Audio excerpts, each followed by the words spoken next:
Welcome to Storm Tracker, your eye on the storm of your Carolina Hurricanes, and your home for the best insight and analysis to keep you totally informed on what's happening with the Canes.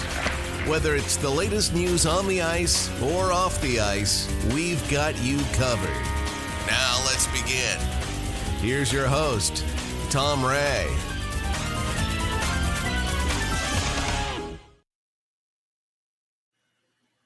Well, as we've hit the midway point of this NHL season, kind of interesting what's going on with the Carolina Hurricanes.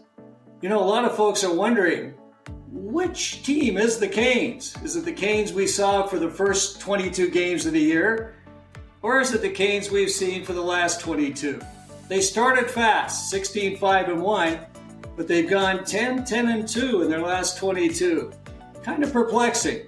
I thought we'd talk about that, what we see with the Canes and what we're thinking might happen in the second half, and maybe talk a little bit about some of the rumors that are floating with the Canes these days. And of course, to join me, as always in this situation, are insiders Erin Manning and Katie Bartlett. Ladies, this is going to be fun. Yeah, absolutely. Indeed. Well, first of all, I do want to welcome you back, Erin. We missed you, and we're delighted you're back. And of course, we're looking forward to your awesome contribution as always. So the Canes, kind of perplexing, right? They've been struggling. It seems like they win one, they lose one. They just can't get any momentum. Erin, what are you seeing with the Canes? Well, one of the things I thought was interesting is that, there is a lot of doom and gloom out there. There naturally would be during a stretch like this. But in reality, they have 26 wins so far in the season. And as you pointed out, the first 16 came and then the next 10 after that have been slow. But they didn't hit 26 wins until January 24th last year. So we don't have a situation where they're results-wise, they're doing a lot worse than they were last year. It's just how it's happened that's been different. As we remember, last season got off to a very bad start. They were losing a lot of games. They had some long losing streaks, and everything came to a head in December when they had that players-only meeting. And then it seemed like a switch was flipped. Everybody got back on track, and they started building the season really from that point. I don't think that we're seeing anything like that this year, though. It's not like they've suddenly started playing extremely badly. I think that it's been a ripple effect of injuries piling up. I think it's had to do with Pyotr Kochetkov maybe needing to be leaned on more than they anticipated when they were bringing back both Andersen and Kochetkov at the beginning of the year. And just, some little things. And then the schedule hasn't been very kind to them lately either. They had, I forget how many games over the last stretch. It's been a tough stretch of games. So do we just wait and see? What do you think, Katie? Well, I don't know that there's a whole lot more choice we have but to wait and see. But you're right. It is kind of a guessing game at this point. I think with as well as Tokarski has done backing up Kochetkov, that they probably are going to stick with that tandem until Andersen gets back. And then if Andersen gets back and they're able to have a stretch at the end of the season like they had last season after Andersen returned from his blood clotting injury, where Andersen gets his feet and his skates back under him and is able to hopefully do something similar to last season. And then Kochetkov doesn't, like you said, Erin, he's not leaned on as heavily. I think the Canes are more than happy to ride with that the rest of this season and not use any resources on something else, which, that's a big debate. If you're out on Canes Twitter, X, Facebook, Reddit, all the different social media platforms, the calls have been very, very loud. So, I'm sure that's something we'll talk about shortly, but I expect the front office to say, unless something drastic happens between now and the trade deadline, what worked last season, at least for the end of the regular season, is what we're going to bank on for this season. And then the other thing is, I think there's just something that's a little off about the offensive game for the Canes. The third and fourth lines are still really solid and playing to a true typical Canes identity, but I'm not sure the first and second lines have quite got it figured out. They'll have flashes of brilliance. They'll look good for a game or two, and then they'll disappear for another game or two. It's just part of that inconsistency problem that has been plaguing the entire team. And just a little improvement here. Somebody gets hot there. Hopefully we'll be back towards winning more games rather than a 500 record like they've had for the past month and a half, 2 months. Well, yeah, excellent points from both of you. The interesting thing with the Canes, they're still sitting in excellent situation. I mean, they're at 55 points. They're 6 points out of first place in the Metro. They've got a game in hand on Jersey, so they're close to those guys. They can pass them.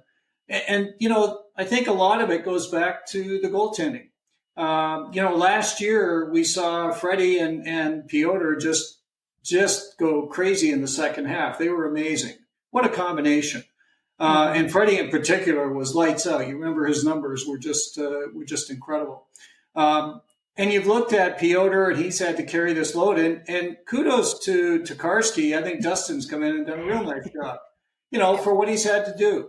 But the bulk of the work has fallen on, of course, Pyotr. And Pyotr, as his numbers are not incredible this year. I mean, he's sitting at a .901 save percentage. He's at 2.54. He's well down.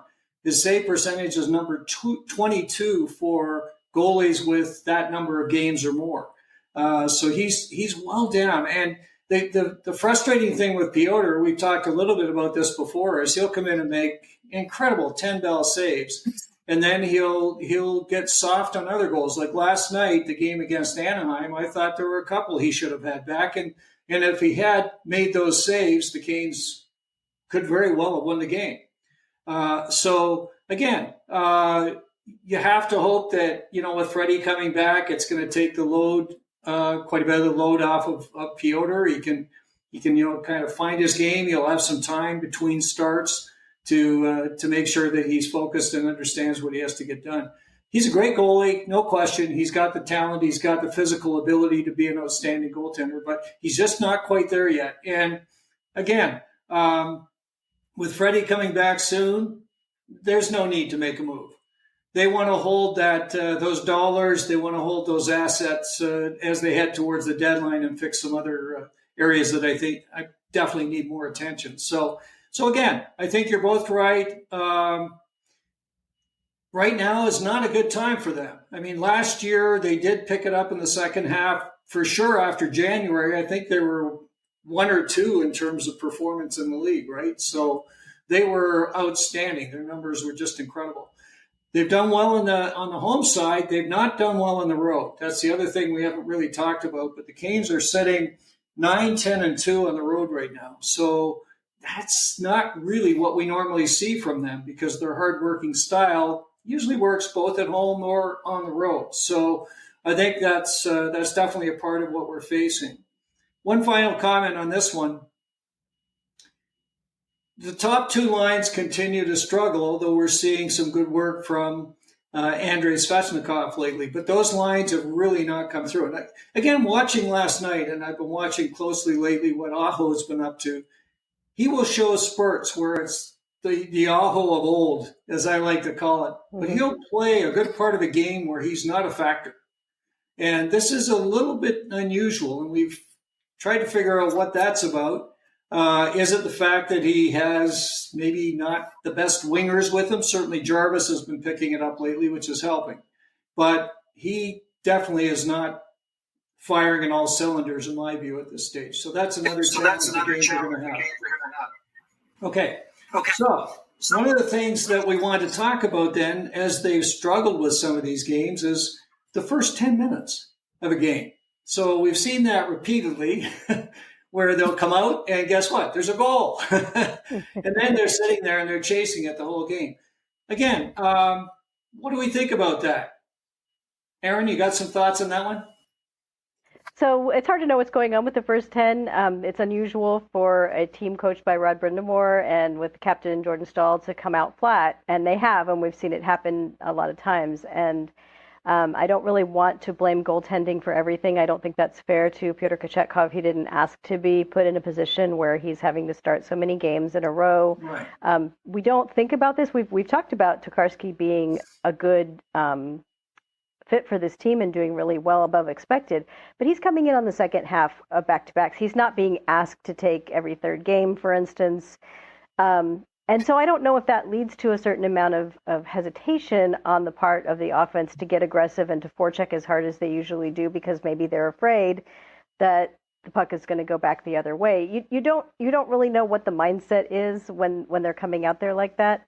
But there again, you can also just look at the schedule and the fact that we know that many locker rooms have been battling the flu and other things that we don't really talk about. So it doesn't look like the Canes, though. When they come out and they're hesitant and they're hanging back and they don't have any energy, that's not the team that we're used to watching. So there is obviously something up.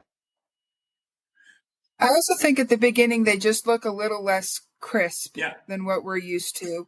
And so it's causing the other teams to be able to take advantage of those breakdowns, whether it's a pass slightly behind somebody that's picked off, or a failed clearing attempt in the defensive zone that's leading for an extended opportunity for the other team. Stuff like that is mental and executional breakdowns as far as the team is concerned, is leading to opportunities. And when they start scrambling and the puck's turned over, it just makes it all the harder on the goaltenders as well to stop it. And then that goal gets scored and everybody's kind of like, oh no, here we go again.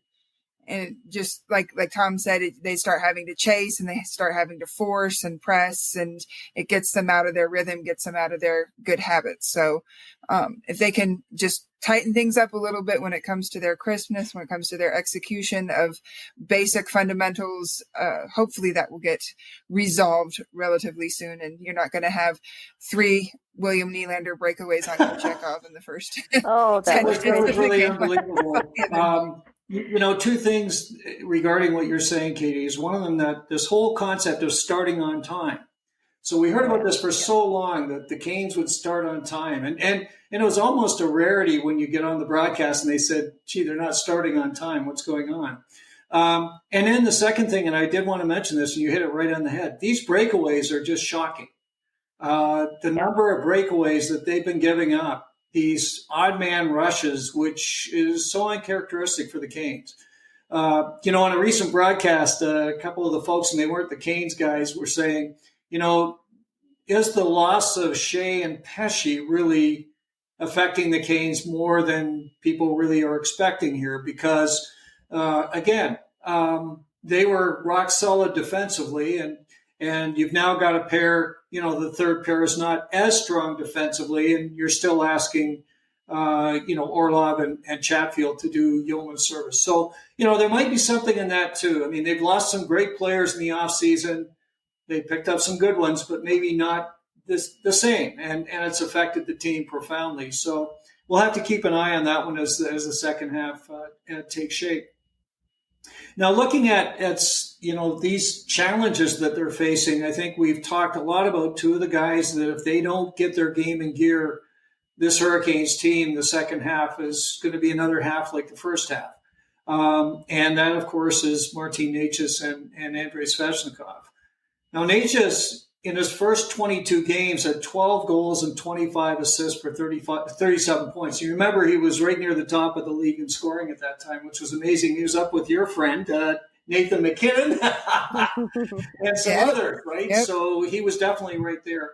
But in the last 22 games, 3 goals, 10 assists, and a lot of the assists were not primaries. They were kind of extra assists. He has started to show a little bit of life, but what are you seeing with Necas and Svechnikov? Katie? Like you said, the past 5 games or so, they've been producing a lot more. They've been showing a lot more. But it's really hard to say as far as what's going on. I definitely think when it comes to Svech, we need him to really be the power forward that we all know is inside of him, with that frame and the strength that he has. Yeah. I mean, he showed it off with that one goal that he did where he powered to the front of the net and scored. It's like, where have you been all season? This is the Svech that we know and love and want to see more of game in and game out. And he also showed a lot of heart in that overtime loss to Anaheim last night with the power play, and we definitely want to see him and Aho and Necas connecting there. So That would probably be where I would start as far as really getting them going. Is to get them going, we need to get the power play going, because the power play has been struggling a lot. And if they can be connecting there, then more goals on the power play should translate to more opportunities and hopefully a higher level of play 5-on-5. Erin? And I would agree with that, absolutely. And one of the things that I think that with Svechnikov that you have to look at is, he is currently on a 5-game point streak. But another thing that you have to stop and say, though, is that go back a little bit before those 5 games. Yeah. We were starting to see maybe 8 games back or 9 games back, you were starting to see him finding his game. Yeah. He was on some different lines during that time frame. It didn't always click as well, but it didn't matter because we were starting to see him take a little bit more of those risks, push a little bit harder to get things done. I think that is, one thing that a lot of people don't really think about is the fact that, when you're coming back from an injury like the one he had to deal with, it can take a lot. It can take longer than you expect to get back to really your full form. And I know some people would say, well, he had all last season. He had some injuries last season too. And I think that there's just that mindset that, you don't want to risk hurting yourself in that particular way again. It makes everything just a little bit more careful. But we saw it starting to come back. And then after 3 or 4 games of really, you would hear Trip Tracy saying, wow, that looks like, that's the Svech we need. Yes. That's the, getting more physical, battling harder in the corners, throwing some more hits, And then after doing all of those things, then the scoring kicked in and came back online, and now he's on this 5-game point streak. I think we're starting to see the same thing with Martin Necas, but I think that it's taking a little bit a different route. Obviously, Necas is not a power forward. He's a skilled forward. He's a speedy forward, So we're seeing those things with him, too. He's starting to impact the game in those ways, using his speed to get into the zone quicker and, setting up plays for his line mates. He does have 4 points in his last 5 games, 2 of them last night. It was a very quiet 2-point accumulation, but they came. But that's the whole thing. Just like it's Svech's bread and butter to be a power forward, it's Necas's bread and butter to pick up points in these situations where there's a man advantage. He got one of those assists on the power play, and the other one at 6-on-5 at the end of the game when he got the assist on Jarvis's game-tying goal. Those are the things that will feed Necas and get him back up to speed at 5-on-5, just like being more physical was feeding Svechnikov and getting him back up to speed. So I'm hopeful that both of them are coming out of it. Well, and I think we're seeing good signs. And the interesting thing is that Svech finds his way with Stahl and Martinuk, and that's kind of an unlikely situation. We've talked a little bit about that in the past and wondered why would he be placed on that line, or some of the other guys like Jarvis. They have been lights out, of course. We saw Jordan Stahl with a game of a lifetime the other night, certainly with the Canes, with his hat trick, and he's been on a bit of a tear. And those guys have worked extremely well together. And it seems like this is encouraging, in my view, Svechnikov to play a heavy game. Like, he's going in with those guys. They're working hard. For whatever reason, he hasn't been able to find the magic on the other lines. That's fine. Leave him there. Let him continue to drive the play, because the Canes need another line scoring. And it doesn't matter whether it's Jordan's line or whatever. They've got to have a second line scoring. And the number 2 line, supposedly, which is Kotkaniemi and Necas and, of course, Robinson. I think Robinson has done everything you could ask for. Kotkaniemi's okay. He doesn't hurt you, but he doesn't help you a lot with offensive side. We've talked about that many times. And Necas is really the guy that's the driver on that line. So he really has to have his confidence. I think that's one of the biggest challenges he's been, caught up in. At the start of the year, he could touch anything and it turned to gold. And then all of a sudden it became a little bit more hard work. And the other challenge, and we've talked about this, is the teams know him now. They know that they got to put some people on him. They've got to watch him closely. If you watch the way they hound him now, it's quite different than the start of the year when he was just racking up points like crazy. So he needs help. And we're going to talk a little bit about that again as we talk about rumors, of course, because definitely center ice is at the top of the list. But again, those 2 guys, yeah, we're seeing some signs. I think they're going to be critical if the Canes are going to get, a record that's going to be more what we would expect from them in the second half, and get them away from this 500 hockey we're seeing right now. So now you mentioned something else, Katie, that I wanted to touch on, which is the power play. The power play numbers, the Canes have slipped substantially down to 10th overall at 22% on the power play. And again, we remember at one point they were in the top 2 or 3, like they were right there. And of course, the magic being driven by Shane Gostisbehere, and without him, I think the power play has been quite sad, and it's definitely lacking confidence. That's for sure. Now they scored last night, which is great, and they need that. But he's a guy, and I thought he was rushed back a little bit. I watched him closely last night. He hasn't had a practice with the team, and I thought it was interesting that they dropped him in there, and he certainly did the best he could. But when he gets back onto his game, and after a couple of games to get his mojo back, I think you're going to see the power play start to take off. What are your thoughts on the power play, and where do you see it going in the second half? Well, one thing that I thought was interesting is that, we talked about scoring from the defense and how it was doing. When I took a look at the numbers, I'm not going to get into all of those, but really they're not doing that badly compared to last year. They're really down just a couple of points, both at even strength and on the power play. The scoring from the defense has been pretty good. The difference is how it's coming. And I think that's one of those things where, looking at Shane Gostisbehere, you have to say, okay, my goodness, he's been the power play scorer when it comes to the defense. And, granted that they don't have a lot of defensemen who've had time on the power play. They have had, a few here and there. Ty Smith came in. Sean Walker's had a couple opportunities here and there when other people have been out, But the truth is that last year, the scoring was split between Burns and Brady Shea. Yes. On the power play. Yes. And this year, the person who's making up for all of that is Gostisbehere by himself. Because right now, Shane Gostisbehere has 18 power play points. Yes. Last year, Brent Burns had 20 by the end of the season. Oh, wow. And this year, he has 1. He has a single power play point. So I know that that's partly because he's not playing on the top unit most of the time. Yeah. But even while Ghost was absent and Burns was taking some shifts on the top unit, it just isn't working anymore. So, and that's, goodness, given how much he's been able to continue to do at the age of 39, nobody is criticizing him for not being able to produce goals on the power play. No.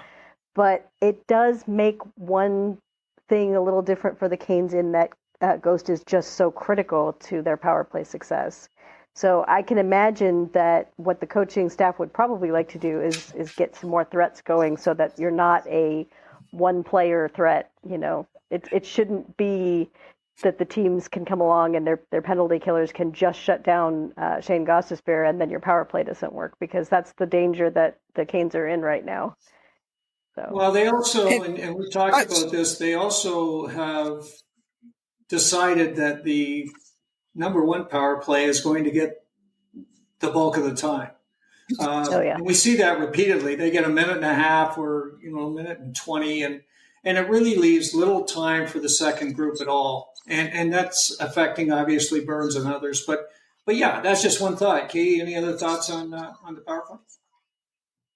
Oh, just to piggyback off of what Erin said, Gostisbehere's definitely racking up the majority of the defensive points on the power play, but a lot of that has to do with the fact that he is not a static player on the power play. He moves, he dances the blue line, he'll cut in, he'll swing back out. He makes the defense react to him and have to constantly account for where he's at because he's never in the same spot for long. That was the problem while he was out with injury, is that all of a sudden the Canes power play became very static. You knew exactly where Necas was going to be within a few feet. You knew exactly where Aho was going to be within a few feet. Definitely Burns doesn't move a whole lot around on the power play when he's out there. And neither did Smith while they tried to use him for so many of the games that Ghost was at. It's just, And when you're static, you're predictable. There's not a whole lot of dynamic puck movement going on. Things are kept at the perimeter. There's nothing dangerous right in front of the net. It just has that domino effect on the entire system, the entire group that's out there. And you could see just that one game with Ghost back. All of a sudden, it wasn't just Ghost moving. They were all moving. And the reason that Aho was able to get the goal that was disallowed, but then they were able to come back and get the Svech power play goal is because they were snapping the puck. They were moving around. They were moving their feet.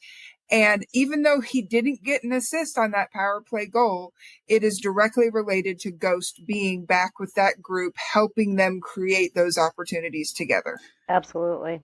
Yeah, and the other thing with that, as you watched with Ghost coming back, of course, the confidence that the rest of the players have in Ghost kind of running the power play. I mean, you can see it. They're looking for him. They know he's going to be the quarterback. He's going to make it happen, and we can see that. And particularly, I'm always interested to watch how Necas seems to connect with Gostisbehere. They seem to have a real magic that they can get going, and I really feel like that's going to help Marty as well as he kind of works through some of these challenges he's been facing. So as we look at, the first half is done. It's in the books. The Canes are still in solid shape. Some folks, as we remember, thought they might be a little further down. So they're hanging in there. What do we think we're going to see as this coming period now before the break? What do we think we're going to see with the Canes? I think that I know that to me it seems like the break for the Four Nations tournament is going to be critical to getting this team back in shape and back on track for everything. Okay. It doesn't mean I think they're going to just, barely get through the next 4 weeks. I think they're going to be seeing some improvement over the course of the next 4 weeks because, of course, we've got about 4 weeks left until that happens. That's right. But I think that because of the way the Canes are composed this year with some of the older players that they have, and also with some of the players that have come in and, they're newer and they haven't had as much time and everything else, I think that there are probably a number of players playing below 100% right now. It's just, I feel like that, I didn't bring that up during the whole, when we were talking about their first 10 minutes, but it is a constant suspicion that I've had that there are a number of players who are maybe not playing, they're not necessarily playing injured, but they're playing hurt. They're playing less than at full capacity. Okay. And that could be illness too. But I think, there's just a few people that you see them do something. And you talk about Aho, for instance. I'm not saying that he's necessarily one of the people I've thought about, but doing something that you just don't see them do, or missing something that you just don't see them miss. The lack of crispness on the passes, like Katie was talking about, the lack of the puck handling in general, puck management in general, a lot of that, physical and mental fatigue. And I think that when they have that break, they're going to come back after that, for the rest of the little end of February and then into March. I think we're going to see them looking like they did at the beginning of the season, if all goes well, because I think that they're going to have enough time to really get themselves back on track and back in shape.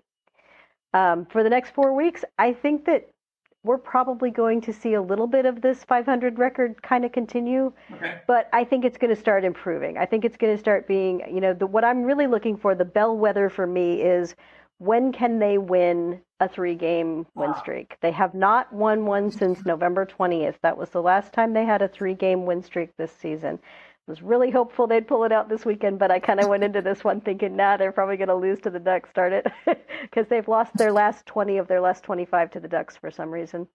But that was, somebody threw that out on X this morning. I haven't had time to double check, but I wouldn't surprise me. It's probably correct. And you know what the challenge is with the Hurricanes, and it's something that we've seen as well.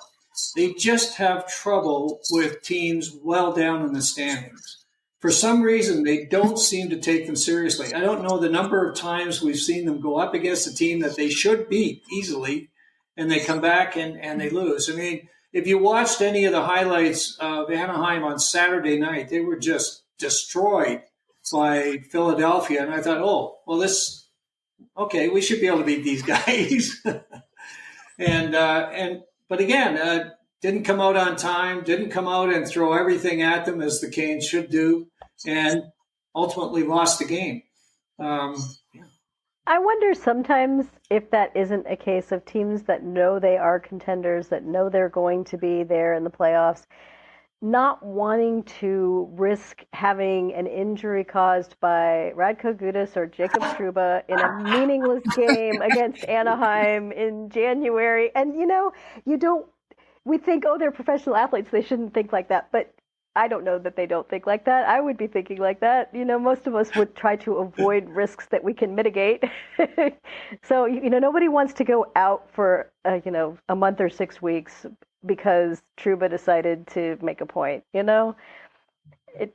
don't know if that's it, but I wouldn't be surprised if there's a little of that thinking. Well, we do remember Radko Gudas well. In some of his previous incarnations, he was a beast against the Hurricanes, so I can understand if they're cowering heading in to see Radko Gudas. In any case, that's a funny thing. Katie, any thoughts from you? Do you think it'll be similar? I'm along the same lines as far as Erin's concerned. I think as long as the Canes can get to the Four Nations a little above 500, right. I would like to see them trending upward in that direction. Yes. Like she said, finding some place where they can get a 3-game win streak, that sort of thing. That would be good. And then after that, I think the guesstimate as far as Freddie returning is shortly after the Four Nations tournament is over. And yeah, that's what I've been he looked like he was ready. He's doing some good work already. I thought he'd be here sooner. Well, hey, if he's able to come back beforehand, that's fine. Yeah. Otherwise, it's two more weeks of rest and practice and skating and stuff like that. Because I'm sure with his issue, he's not going to be going to Mexico during those 2 weeks. I think he'll be probably they'll be working with him and continuing that rehab and getting him up to speed, that sort of thing. So then if we can be in a good position, maybe not, I'm not aiming for first in the Metro, but if we can be in good position, very, very solidly at least in third and possibly even in second, because we're neck and neck still with the Devils going into the tournament and coming out. If right after we come out, if we have Freddie back or shortly thereafter we get Freddie back and we're able to establish that every other game, because I think that worked perfectly, because Kochetkov, you can't overwork him, but you can't underwork him either. If you leave him cold, and that was part of the problem with the playoffs last year, is by the time they brought Kochetkov in, he'd been sitting there as the backup for 2 weeks. Yeah, he was cold. He was not ready for playoff hockey, and so finding that balance, getting Freddie in the groove, but not letting Kochetkov get too icy over there on the bench. Playing them both, not overworking either, should really help the Canes ramp up through the end of the season. No, I agree. I think that's true. I think you're both right. I fully expect the Canes to continue, win a game, win 2 games, lose one type of thing. I think they are going to start to see some momentum form, and I think part of it is going to be because the power play is going to pick back up. I have every expectation they will. They're just too strong. And then once Freddie comes back, you've got a huge benefit. And then, of course, just shortly after the Four Nations, of course, is the trade deadline. So it's time for us to talk a little bit about the rumor mill and what's happening with the Hurricanes, because, of course, they're popping up. We hear Elliot Friedman and others talking about the Hurricanes in some situations. What are we hearing about the Hurricanes these days? Erin, what do you got? Well, I think that one of the big questions that people have had is, are the Canes going to make a move either on goaltending or a 2C. So I'll start with 2C and I'll leave goaltending for Katie. The thing about the 2C conversations have been kind of fun and interesting for me out there on X, I'll be honest, because there are people that, throw names out that you're just saying, okay, how is that going to fix things though? And I think that is something that people have gotten used to the Canes doing this at the trade deadline over the last few years. Right. Think of the times that they brought in people like Evgeny Kuznetsov, or they've had some other veterans that they brought in even back at the beginning of the season, like they did with Paul Stastny. people are looking at those kinds of players and saying, just bring one of those guys in. Well, there aren't that many of those guys this year, first of all. And I think, secondly, though, when you look at what the Canes are going to be doing in the summer, the amount of cap space they're going to have over the summer, they're not looking to make short-term fixes right now. Correct. That's not the mindset at all. So the most interesting rumor that has been out there has been the ones involving the Vancouver Canucks players, particularly Pettersson. Yes. But also JT Miller, because both of them have been supposedly shopped. We know the Canes were in on Pettersson over the summer, at the very least, that they had put in an offer and that it was a very solid offer. Yeah. It was rumored to involve Necas, Kotkaniemi, Scott Morrow, or a similar prospect. And, first, and maybe some other little, balance the draft picks here and there. If the Canes still have that offer on the table, are the Canucks going to take it seriously? Are they going to want to get that? My gut instinct says no. My gut instinct says that when you have a player who played his second game back from injury the other night, did extremely well and had his own teammates yelling Selkie, Selkie, Selkie at the bench from him, that they are not going to trade that player. I just don't see it happening. He's young. He's still, developing in some ways, not developing necessarily along, but just the solidity of his game, the rounding out all that defense with his incredibly good wrist shot and everything else that he has to offer. I don't think the Canucks are seriously going to make Pettersson available. I think they wouldn't mind moving Miller, and I did hear an interesting thing from that I think it came from Friedman. Yeah, that they're willing to move one of these players to a Western Conference team. I heard that today. True, I did hear that today. If that is true, then I'm almost certain it's Miller, because they would not want to move Pettersson within their own conference. No, for sure. So. And the Canes, I don't see the Canes going for Miller. I know you had some different thoughts on that, Tom. Well, again, I think the question comes down to, are the Canes looking for someone to help them the next 3 or 4 years? Or are they looking for someone that's going to be longer? I mean, we've talked about Ryan O'Reilly, who is another one that, I've heard a little bit about him that he's not under team control. He doesn't have a no trade clause, so he could be moved, but apparently he's happy where he is. But again, he's the kind of player the Canes could decide that, hey, for 2 or 3 years, we just want someone that can come in and make a difference. And maybe that gives some of the prospects like Unger Sorum and others time to kind of get their game in gear. I don't know. Miller, he's a heck of a player. Don't forget, he had 103 points last year. This guy can play.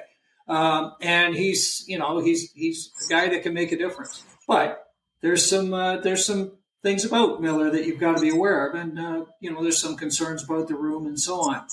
Pettersson, if they could get Pettersson, I'd give King's ransom for him. Quite simply, he was the Calder winner in 2019. He had 100 points 2 years ago, 90 points, close to 90 last year. This guy's he's elite. And watching him the other night, as you said, back against the Canes, he's impressive. He's an impressive player. He's making things happen. So there's, for sure, the Canes will be in on anyone that's significant. We know that. That's their MO, as we found out in the past. And we know they're going to be trying to do something. They have to solve center. We talked about this repeatedly. Now, other teams may get in the mix. So we're hearing some things about the Seattle Kraken these days. The Kraken, of course, in a world of hurt. Their president traveled to see them on an away game on the East Coast a couple of days ago. That's not usually done. So there's definitely some unrest with the Kraken. Maybe they've got some folks. Are they going to move a guy like Chandler Stevenson? I mean, he's a guy that they signed in the offseason, but would he be available? Who knows what they're going to do? But these are good players that could come in and help the Hurricanes for sure. And again, we're just going to keep an eye on it and see how it plays out. I don't know if there's anybody else in the center spot. I think Brock Nelson's name might have come up as well. Erin, did you say something about Brock? I mentioned Brock Nelson because he's of course heading for UFA, is he not? Yes, he's heading to UFA. So that is someone that the Islanders might be looking to make some kind of a trade around. I don't know what they would be looking for, given that this would be another situation where you're looking at a deadline rental player. If you make that move before the deadline, you can't guarantee that he's going to sign after that, and you don't necessarily know if you would want or if he'd be a good fit or anything like that either. If Nelson is going to get moved, I'm sure the Canes will consider that. I don't think that they're going to throw a king's ransom, as you said, at Nelson either. He's not. That's not the kind of player you do that for. I was having a little bit of a fun time talking to some people on X today, though, because someone was insisting that they ought to go after Granlund in San Jose. And, I like he's 5 foot. Yeah. I like Mikhail Granlund, but he's 5'10", and he's going to be 33 years old. These are not the kind of moves. One of the biggest problems for the Canes at center is that with Sebastian Aho as your franchise center, whether he is number one or whether they actually get someone that would be a number one ahead of him, like Pettersson might be. But he is on the smaller side for a top six centerman. We know that. And he doesn't have that, even though with all the feistiness in his nature, he doesn't have the physical ability to impose his will the way that, someone like Jordan Staal does.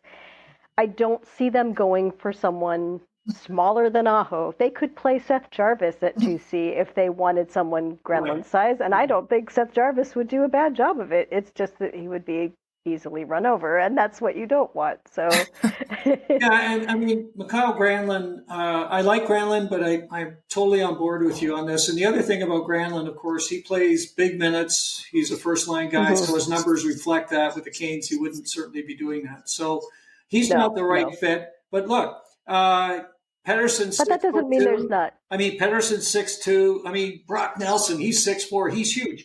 These are the kind of guys that I think can make a difference. Nelson, don't forget, he's had over 30 goals his last 3 years. This guy gets better with age.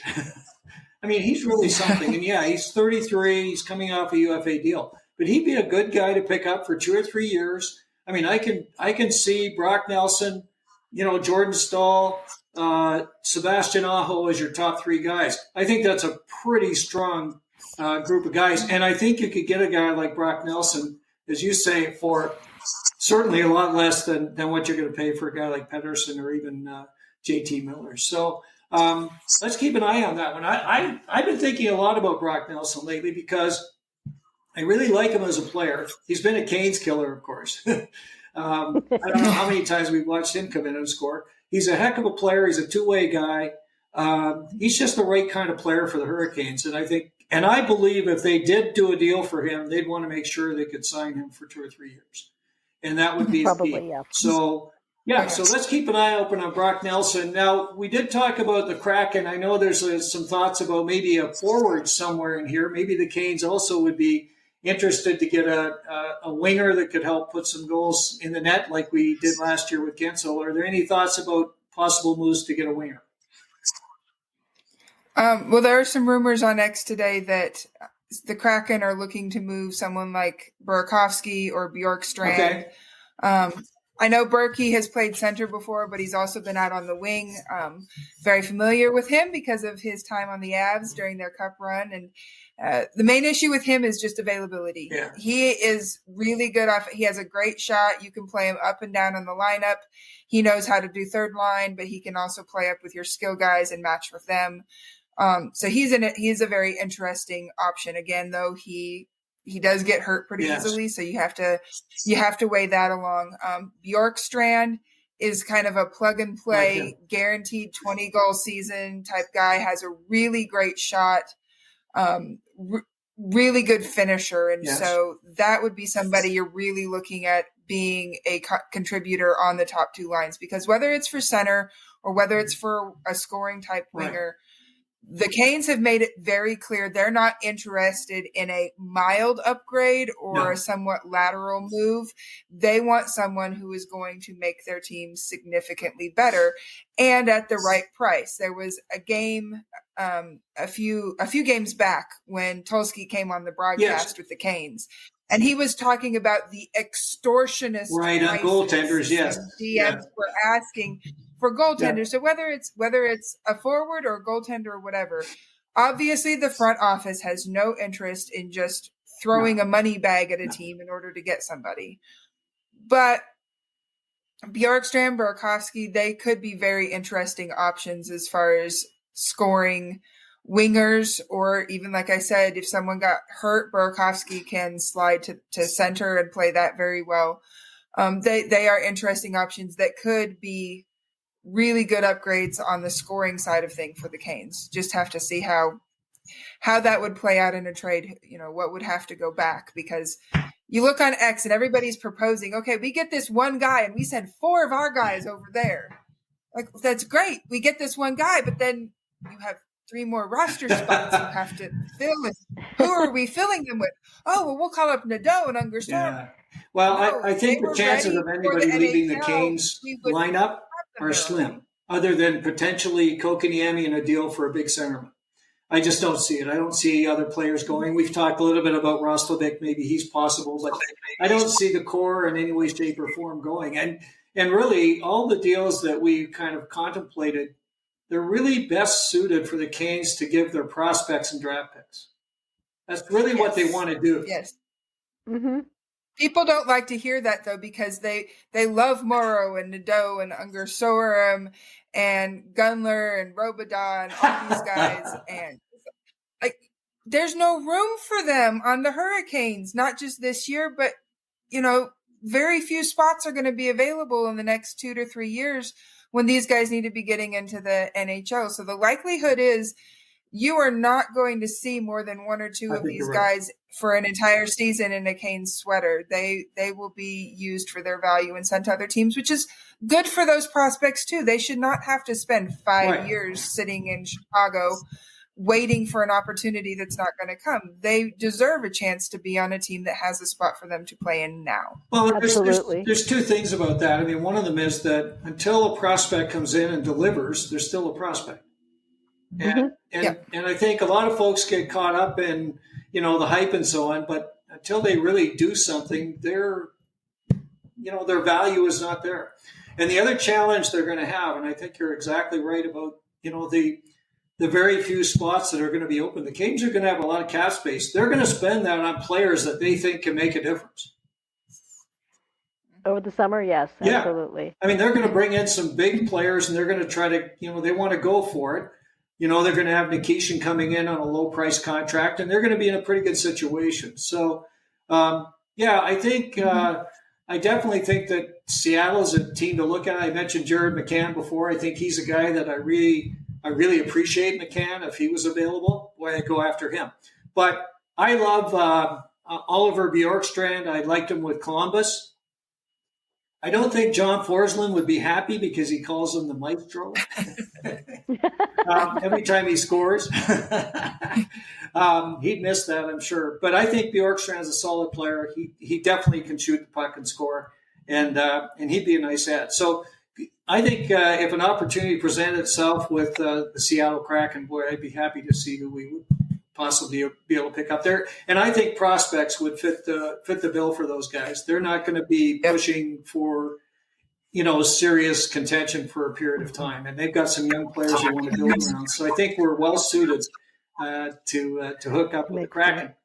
The final area sorry, go ahead, Erin. Yeah. Oh, I was just going to piggyback off your comments about the prospect thing and one thing that I think that we should all bear in mind is that when Jack Drury was injured and Tyson Jost was called up to take his place in the lineup, there was a question asked. One of the Canes reporters asked, why Jost specifically, and Rod said he watches the Wolves very closely. Yes. And they don't have very many players that he considers NHL ready. Right. So we've had Jost, we've had Smith, and we've had Juha Jaska, who has been a lot of fun. He's just fun to watch.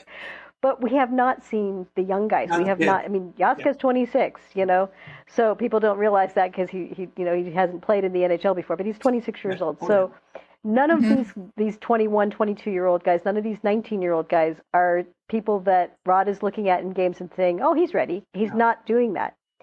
And, so when you look at that and you say, okay, why aren't they being called up? And they had Seth Jarvis. Well, Seth Jarvis is on a completely different level than these prospects are. Gosh. And they have to, people need to realize that even Bradley Nadeau is not someone who is on the level of a Seth Jarvis when it comes to NHL readiness. His shot may be just incredible, but there's a lot more to it than that, like we know. So these prospects are people that, maybe not all of them, but I think there's a solid group that the Canes would be willing to trade. And like Katie said, it's for their good too. It's to get them the opportunity to crack a lineup and maybe play in the NHL. They only have so much time to get there. So, well, some of these guys, and you talked about, Nadeau and some of the other players that are out there in Chicago. The great thing is they can continue to learn their craft.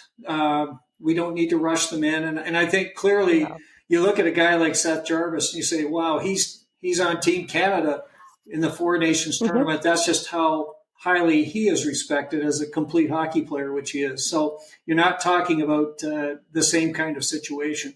Now, the other area that certainly was getting a lot of press, and I think we pretty well settled on this situation, but was goaltending. And, there was a lot of discussion about the Canes being interested in John Gibson and potentially others. And of course, Eric Tulsky had mentioned, as you said, Katie, that he was offering up some goalies, but the prices were a little bit rich. Yep.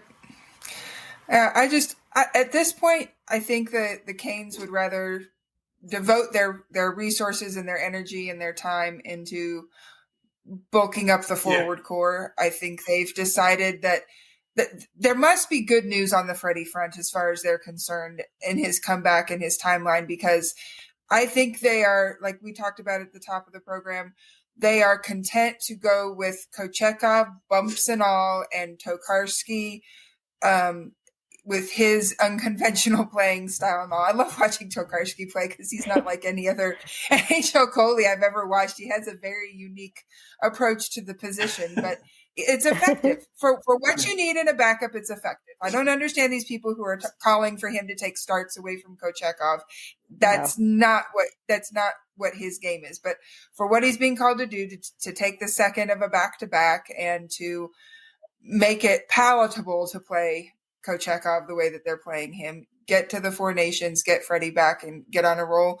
Like I said, in case something's really, really crazy happens, knock on wood, that doesn't happen. I think they're fine in goalie. They're going to stick with what they have for now and then go into the off season and explore options from there.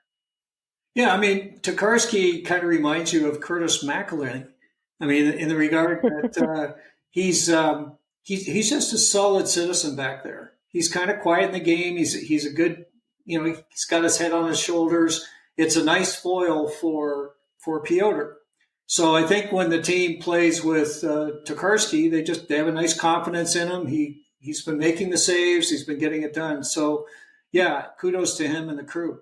There was one situation that kind of has got me thinking a little bit. The Canes will need to make a move, likely in the summer, if they don't re-up Freddie.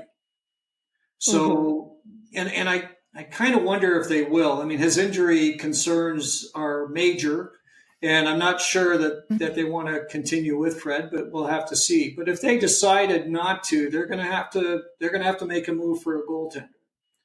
And the type of goaltender I believe that they're going to be interested in is someone like a John Gibson, whose name has popped up, and maybe somebody else we've been throwing around, Connor Ingram.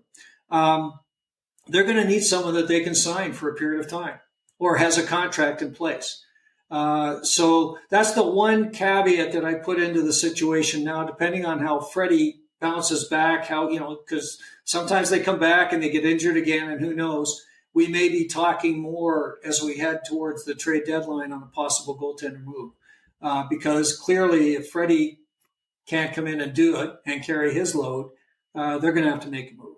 So they'll have to decide quick though, because when they come back from the end of the Four Nations and the trade deadline, it's like 2 weeks. It's 2 weeks, something I think, like 2 that. weeks after, yeah. Very quick, very, very quick. So they'll need to get that figured out immediately. I think you're right. So I think right now I totally agree. Don't see anything happening anytime soon on the goaltending front, and I don't see any moves happening with the Canes until it gets closer to the deadline. But we'll continue to track the rumors and have some fun with what's happening in the rumor mill, and definitely come up with some of our own thoughts about possible ads that Canes could be looking at. In any case, any other thoughts before we wrap it up today? I just hope that I will see that 3-game win streak sometime between now and the Four Nations tournament. I am looking forward to seeing them win at least 3 games in a row, because I think that's going to be the signal that, okay, the worst is behind us, they've pulled through, and they're ready to just get back on track and get back to being the team that they need to be. And so we'll see what happens with that. That sounds good. Exactly what Erin said. Yeah, exactly what Erin said. Just a little bit of improvement. All we need is just a touch of improvement on all facets of the game, and it will translate very well into their success. Mm-hmm. Agreed. Well, and I've said many times that, we really enjoyed the Hurricanes when they were playing great hockey and winning more than 3 games in a row. And we got kind of used to that. And the team that we're seeing right now isn't what we're expecting and what we hope for with the Canes. And I think we're going to see that change as time goes on for sure. And hopefully it's sooner than later. In any case, ladies, great fun as always. Always lots to talk about with the Hurricanes, and I know we'll be probably back together very, very soon to continue our discussions. For those of you who've been watching or listening, we really appreciate that you've joined us today. If you like this episode, please press the like button. If you have any comments, leave them down below. We'll try to get back to you just as quickly as we can. And of course, if you would like to hear about future episodes of Storm Tracker, please subscribe and push the button, and you'll be alerted whenever they're available. Thanks again for joining us. We're going to catch up real soon, right here on Storm Tracker.